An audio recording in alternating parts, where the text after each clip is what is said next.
Assim me disse o Senhor: vá comprar um cinto de linho e ponha-o em volta da cintura, mas não o deixe encostar na água. Comprei um cinto e o pus em volta da cintura, como o Senhor me havia instruído. O Senhor me dirigiu a palavra pela segunda vez, dizendo: pegue o cinto que você comprou e está usando, vá agora ao Perate e esconda-o ali numa fenda da rocha. Assim fui e o escondi em Perate, conforme o Senhor me havia ordenado. Depois de muitos dias, o Senhor me disse: vá agora a Perate e pegue o cinto que ordenei a você que escondesse ali. Então fui a Perate, desenterrei o cinto e o tirei do lugar em que o havia escondido. O cinto estava podre e se tornara completamente inútil. E o Senhor dirigiu-me a palavra, dizendo: assim diz o Senhor: do mesmo modo também arruinarei o orgulho de Judá e o orgulho desmedido de Jerusalém. Este povo ímpio, que se recusa a ouvir as minhas palavras, que age segundo a dureza de seus corações, seguindo outros deuses para prestar-lhes cultos e adorá-los, que este povo seja como aquele cinto, completamente inútil. Assim como um cinto se apega à cintura de um homem, da mesma forma fiz com que toda a comunidade de Israel e toda a comunidade de Judá se apegasse a mim, para que fosse o meu povo, para o meu renome, louvor e honra. Mas eles não me ouviram, declara o Senhor. Diga-lhes também: assim diz o Senhor, o Deus de Israel: deve-se encher de vinho toda a vasilha de couro. E, se eles disserem a você: será que não sabemos que se deve encher de vinho toda a vasilha de couro? Então você lhes dirá: assim diz o Senhor: farei com que fiquem totalmente embriagados todos os habitantes dessa terra, bem como os reis que se assentam no trono de Davi, os sacerdotes, os profetas e todos os habitantes de Jerusalém. Eu os despedaçarei, colocando-os uns contra os outros, tanto os pais como os filhos, diz o Senhor. Nem a piedade, nem a misericórdia, nem a compaixão me impedirão de destruí-los. Escutem e deem atenção. Não sejam arrogantes, pois o Senhor falou. Deem glória ao Senhor, ao seu Deus, antes que ele traga trevas, antes que os pés de vocês tropecem nas colinas ao escurecer. Vocês esperam a luz, mas ele fará dela uma escuridão profunda. Sim, ele a transformará em densas trevas. Mas, se vocês não ouvirem, eu chorarei em segredo por causa do orgulho de vocês. Chorarei amargamente, e de lágrimas os meus olhos transbordarão, porque o rebanho do Senhor foi levado para o cativeiro. Diga-se ao rei e à rainha mãe: desçam do trono, pois as suas coroas gloriosas caíram de sua cabeça. As cidades do Negueb estão bloqueadas, e não há quem nelas consiga entrar. Todo Judá foi levado para o exílio. Todos foram exilados. Erga os olhos, Jerusalém, e veja aqueles que vêm do norte. Onde está o rebanho que foi confiado a você, as ovelhas das quais se orgulhava? O que você dirá quando sobre você dominarem aqueles que você sempre teve como aliados? Você não irá sentir dores como as de mulher em trabalho de parto? E se você perguntar: por que aconteceu isso comigo? Saiba que foi por causa dos seus muitos pecados que as suas vestes foram levantadas e você foi violentada. Será que o etíope pode mudar a sua pele? Ou o leopardo as suas pintas? Assim também vocês são incapazes de fazer o bem, vocês que estão acostumados a praticar o mal. Espalharei vocês como palha levada pelo vento do deserto. Esta é a sua parte, a porção que determinei para você, declara o Senhor. Porque você se esqueceu de mim e confiou em deuses falsos.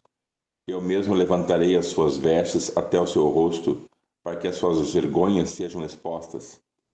Tenho visto os teus atos repugnantes, os seus adultérios, os seus relinchos, a sua prostituição, desavergonhada sobre as colinas e nos campos.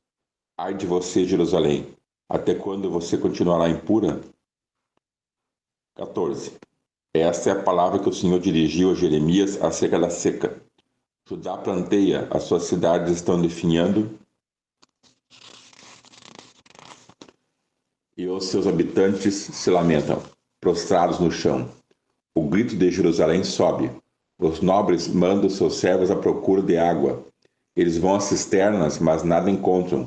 Voltam com os potes vazios e, decepcionados e desesperados, cobrem a cabeça. A terra nada produziu, porque não houve chuva, e os lavradores, decepcionados, cobrem a cabeça. Até mesmo a corça no campo abandona a cria recém-nascida, porque não há capim. Os jumentos selvagens permanecem nos altos, farejando o vento como os chacais, mas a sua visão falha por falta de pastagem. Embora os nossos pecados nos acusem, age por amor do teu nome, ó Senhor. Nossas infidelidades são muitas, temos pecado contra ti. Ó esperança de Israel, tu que salvas na hora da adversidade, por que te comportas como um estrangeiro na terra, ou como um viajante que fica somente uma noite? Porque ages como um homem que foi pego de surpresa, como um guerreiro que não pode salvar? Tu estás em nosso meio, ó Senhor, e nós pertencemos a ti, não nos abandones. Assim diz o Senhor acerca deste povo. Eles gostam muito de vaguear, não controlam os pés. Por isso o Senhor não os aceita. Agora ele se lembrará da iniquidade deles e os castigará por causa dos seus pecados. Então o Senhor me disse: não olhe pelo bem-estar deste povo. Ainda que jejuem, não escutarei o clamor deles. Ainda que ofereçam holocaustos e ofertas de cereal, não os aceitarei. Mas eu os destruirei pela guerra, pela fome e pela peste. Mas eu disse: ah, soberano Senhor, os profetas estão dizendo a eles: vocês não verão a guerra nem a fome. Eu lhes darei prosperidade duradoura neste lugar. Então o Senhor me disse: é mentira o que os profetas estão profetizando em meu nome. Eu não os enviei, nem lhes dei ordem nenhuma, nem falei com eles. Eles estão profetizando para vocês falsas visões, adivinhações inúteis e ilusões de suas próprias mentes. Por isso, assim diz o Senhor: quanto aos profetas que estão profetizando em meu nome, embora eu não os tenha enviado, e que dizem: nem guerra nem fome alcançarão essa terra, aqueles mesmos profetas perecerão nela pela guerra e pela fome. E aqueles a quem estão profetizando serão jogados nas ruas de Jerusalém, por causa da fome e da guerra. E não haverá ninguém para sepultá-los, nem para sepultar suas mulheres, os seus filhos e as suas filhas. Despejarei sobre eles o castigo que merecem. Diga-lhes isto: que os meus olhos derramem lágrimas, noite e dia sem cessar, pois a minha filha virgem, o meu povo, sofreu um ferimento terrível, um golpe fatal. Se vou para o campo, vejo os que morrem à espada. Se entro na cidade, vejo a devastação da fome. Tanto o profeta como o sacerdote percorrem a terra sem nada compreender. Rejeitaste Judá completamente? Desprezaste Sião? Porque nos feriste a ponto de não podermos ser curados? Esperávamos a paz, mas não veio bem algum. Esperávamos um tempo de cura, mas há somente terror. Senhor, reconhecemos a nossa impiedade e a iniquidade de nossos pais. Temos de fato pecado contra ti. Por amor do teu nome, não nos desprezes. Não desonres o teu trono glorioso. Lembre-te da tua aliança conosco e não a quebres. Entre os ídolos inúteis das nações, existe algum que possa trazer chuva? Podem os céus por si mesmos produzir chuvas copiosas? Somente tu podes, Senhor nosso Deus. Portanto, a nossa esperança está em ti, pois tu fazes todas essas coisas. Capítulo 15. Então o Senhor me disse: ainda que Moisés e Samuel estivessem diante de mim, intercedendo por este povo, eu não lhes mostraria favor. Expulse-os da minha presença, e saiam. E se perguntarem a você: para onde iremos? Diga-lhes: assim diz o Senhor: os destinados à morte, para a morte; os destinados à espada, para a espada; os destinados à terra, à fome, para a fome; os destinados ao cativeiro, para o cativeiro. Enviarei 4 tipos de destruidores contra eles, declara o Senhor: a espada para matar, os cães para desgraçar, as aves do céu e os animais selvagens para devorar e destruir. Eu farei deles uma causa de terror para todas as nações da terra, por tudo o que Manassés, filho de Ezequias, rei de Judá, fez em Jerusalém. Quem terá compaixão de você, ó Jerusalém? Quem se lamentará por você? Quem vai parar e perguntar como você está? Você me rejeitou, diz o Senhor. Você vive se desviando. Por isso, porei as mãos em você e a destruirei. Cansei-me de mostrar compaixão. Eu os espalharei ao vento como palha nas cidades dessa terra. Deixei-os sem filhos, destruí o meu povo, pois não se converteram nos seus caminhos. Fiz com que as suas viúvas se tornassem mais numerosas do que a areia do mar. Ao meio-dia, trouxe um destruidor contra as mães dos jovens guerreiros. Fiz cair sobre elas repentina angústia e pavor. A mãe de 7 filhos desmaiou e estava ofegante. Para ela o sol se pôs enquanto ainda era dia. Ela foi envergonhada e humilhada. Entregarei os sobreviventes à espada diante dos seus inimigos, declara o Senhor. Ai de mim, minha mãe, por me haver dado à luz, pois sou um homem em luta e em contenda com a terra toda. Nunca emprestei, nem tomei emprestado, e assim mesmo todos me amaldiçoam.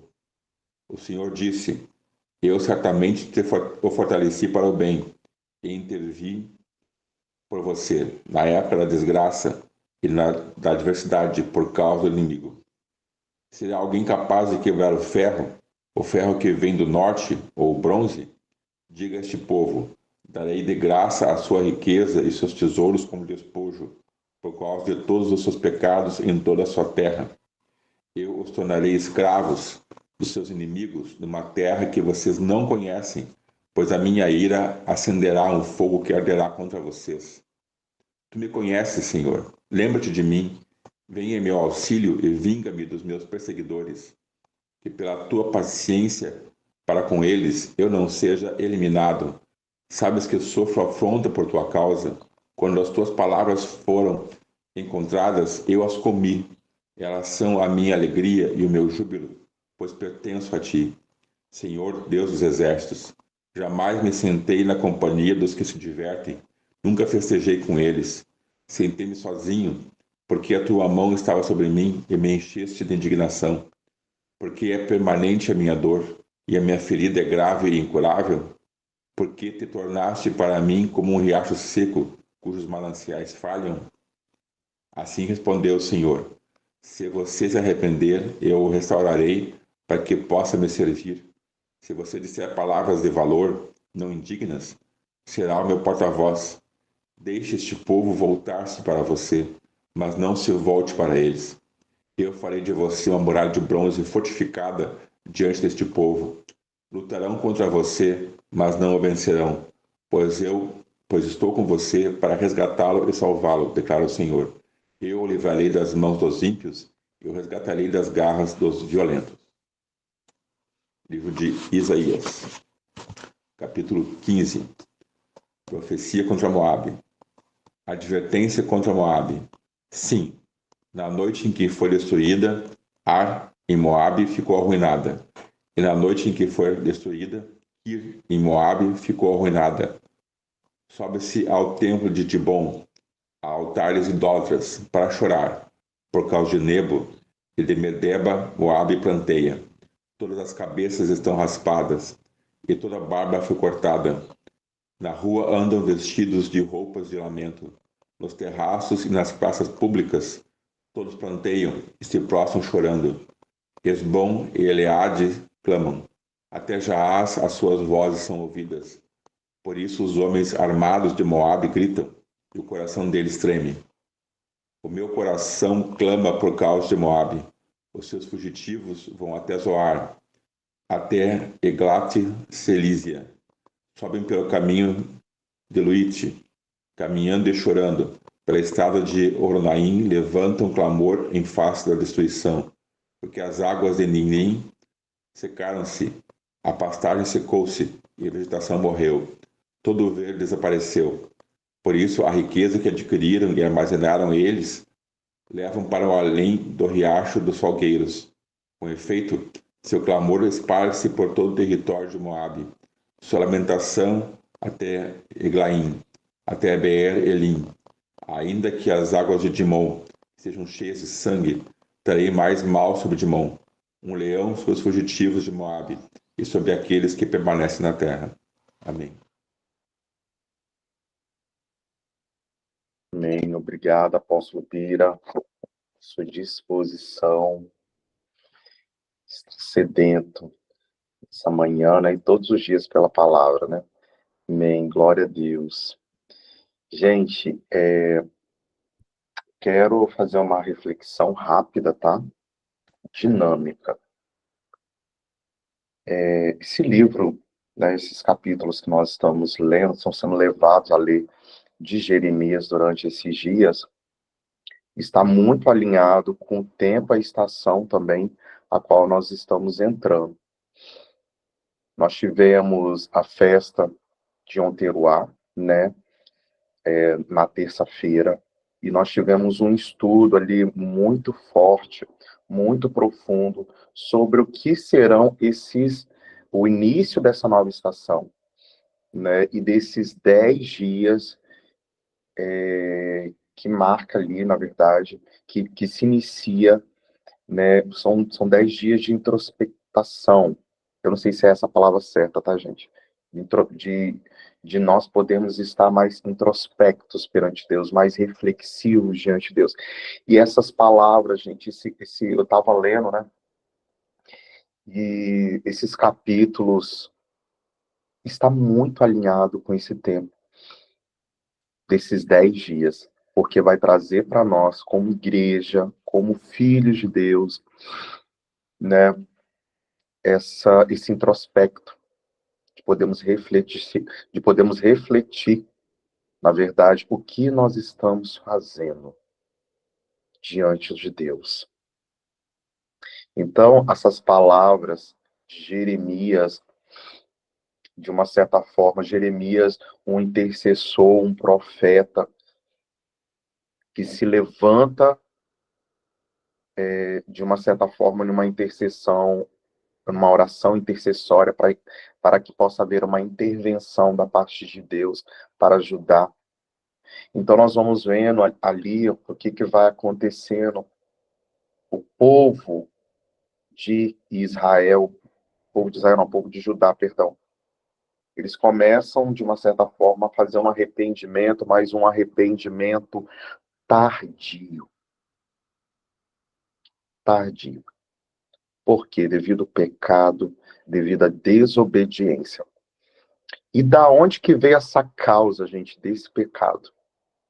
Do próprio rei, que levou toda a nação de Judá, perdão, a se prostituir, a pecar, a ter uma vida de desobediência. Manassés levou ali a cidade a Judá a ter práticas, né, pagãs, de magia e de tantas outras coisas. Perdeu totalmente, né? Perdeu totalmente a noção. E aí o que acontece? Vem Jeremias, um profeta, e começa a interceder em favor de Judá. Senhor, tem misericórdia desse povo, né? Mas o Senhor ali, queridos, ele começa a falar com Jeremias, né? Que ele estava expressando uma ira sobre Judá. Por quê? Porque Judá tinha, de uma certa forma, rejeitado Deus. E aí o que acontece?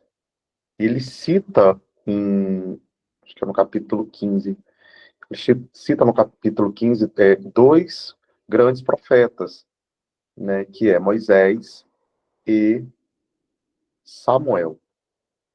Ele fala bem assim que nem mesmo Moisés e Samuel poderiam intervir a fúria e o juízo dele para com Judá. Então, nessa manhã, a proposta é da gente se voltar para esses capítulos que nós lemos, e acredito que até o final desses 10 dias que a gente vai estar fazendo de reflexão, até o Yom Kippur, né? Nós vamos estar vendo aqui Jeremias, chegando diante de Deus, pedindo uma intervenção para que o povo pudesse realmente abrir os olhos e fazer um arrependimento genuíno, genuíno. E é bom, queridos, a gente entender o que é esse arrependimento genuíno. Porque a gente já pensa, né? A gente tem 10 dias aí, né, para analisar a nossa vida e a gente quer fazer isso de uma forma muito humana, muito humana. Por isso que o apóstolo ontem na live, ele estava falando sobre a oferta de Yom Kippur. Por que nós precisamos fazer essa oferta de Yom Kippur? Quando você entrega tudo aquilo que você tem, aquilo vai doer em você. E ali, de fato, você vai ser movido, né, por um arrependimento, porque aquilo vai, queridos, mexer em toda a sua estrutura emocional, física, estrutural. Por isso a importância de você, de nós, na verdade, levantarmos uma oferta no dia do Yom Kippur, para que sim, os nossos atos eles sejam alinhados em um arrependimento profundo, com consciência, um arrependimento racional. A gente vai ver o que acontece, o povo começa a se arrepender, começa a fazer jejum, começa a levantar ofertas. E o que acontece? Deus rejeita. Deus não vê sinceridade no povo. Então, hoje, nessa manhã, Deus ele quer nos mover ao nível de entendimento, de arrependimento. Gente, é muito forte isso. É muito forte, porque esses dias, olha o que Deus está fazendo, está nos levando a um nível de arrependimento profundo. Não é simplesmente você ficar ali 2, 3 minutos, Senhor, perdoa pelos meus pecados. Não, queridos. Porque Deus rejeita a adoração. Então, aqui, para a gente refletir, tá? Será que quando nós entregamos nossas ofertas, os nossos dízimos, a nossa adoração a Deus,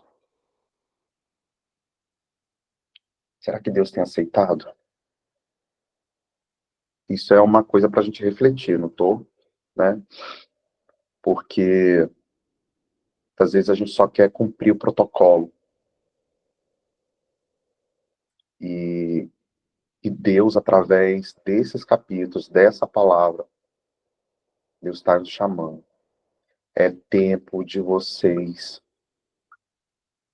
se arrependerem em um arrependimento genuíno, contrito. Algo que realmente mova o coração de Deus. A gente é levado muitas vezes a praticarmos pecados, iniquidade. Iniquidade. A gente vai entendendo que a iniquidade, ela é algo que a gente faz com consciência, sabendo que aquilo não agrada a Deus, e a gente, mesmo assim, a gente tende a permanecer fazendo aquilo.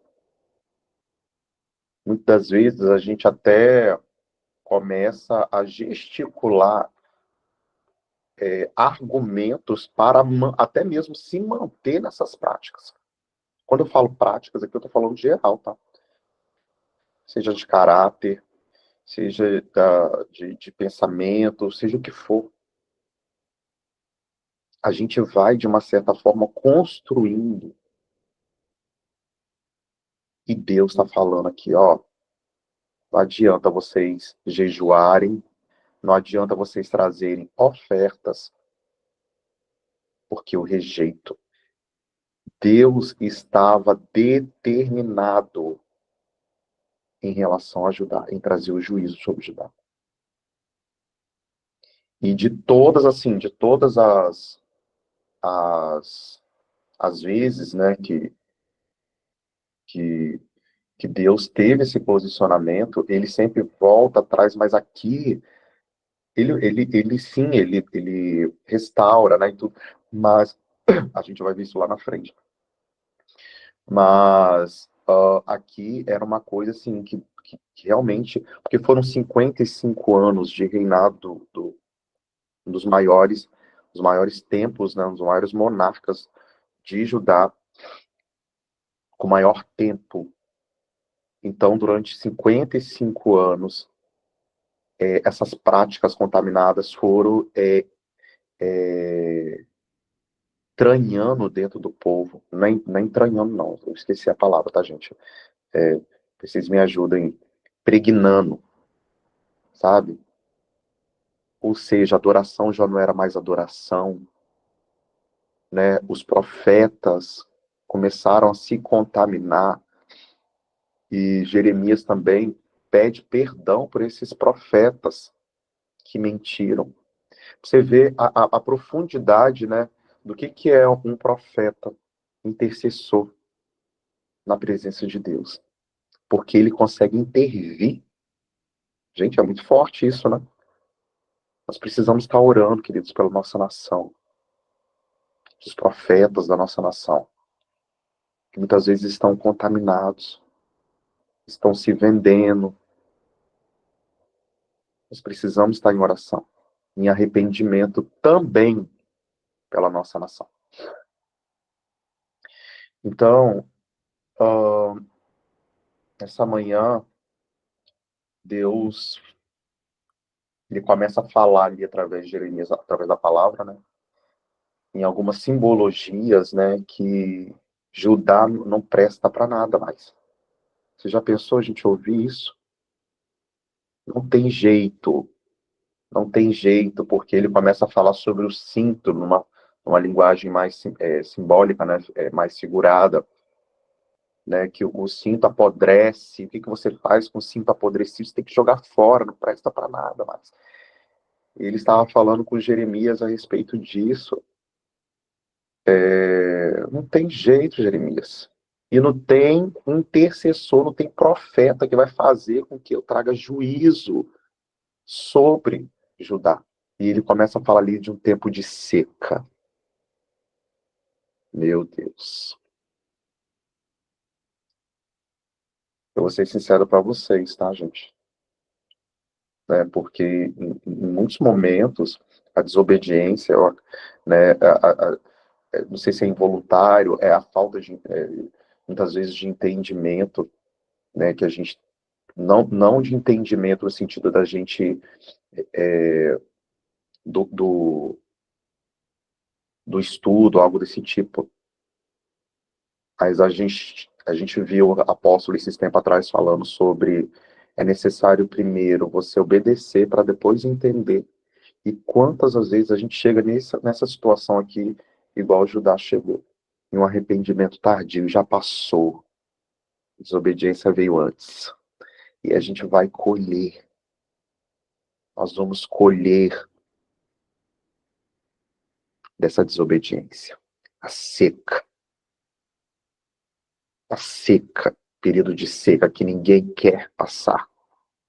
E aí a gente, de uma forma, né, um jeitinho que a gente sempre dá com Deus, Senhora, por que eu tô passando? Eu não aguento mais passar por essa seca. Vai lá atrás, vai ver a desobediência.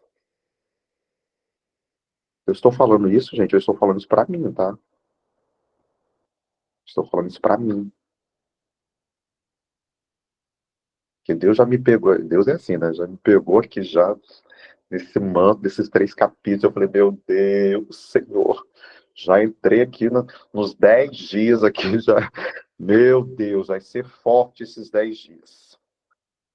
A gente vai aprender com Jeremias a vivermos uma vida em um arrependimento genuíno. Nós seremos levados a vivermos um tempo de arrependimento genuíno. É necessário essa palavra. Se você, né, não leu, não está lendo, pegue lá, né, a porção de ontem, porque partir do momento, a partir do capítulo 11, se eu não me engano, já começa ali, né, as palavras já que Deus ia fazer em relação a ajudar, devido à desobediência. Então, é um tempo em que Deus realmente quer arrancar as raízes, né, da perversidade, da maldade, do pecado e de tudo, para que nós possamos entrar e ser transicionados no tempo novo, no tempo de florescer. Mas para isso nós vamos ter que, sim, queridos, passar pelo processo. E o processo, sim, vem. Qual é? Seca. A seca. Então, que nessa manhã, Deus, inicie nossos corações, trazendo esse introspecto mesmo, reflexão. Saia desse maná hoje refletindo. Nós precisamos colocar nossa... E não é simplesmente, eu vou fazer o que, eu vou levar a melhor oferta, né, porque eu tenho ofertado o melhor, não sei o que, o meu dinheiro. Ih, meu Deus. Deus quer o coração arrependido, sincero. Amém? Shalom, shalom para todos. E até amanhã.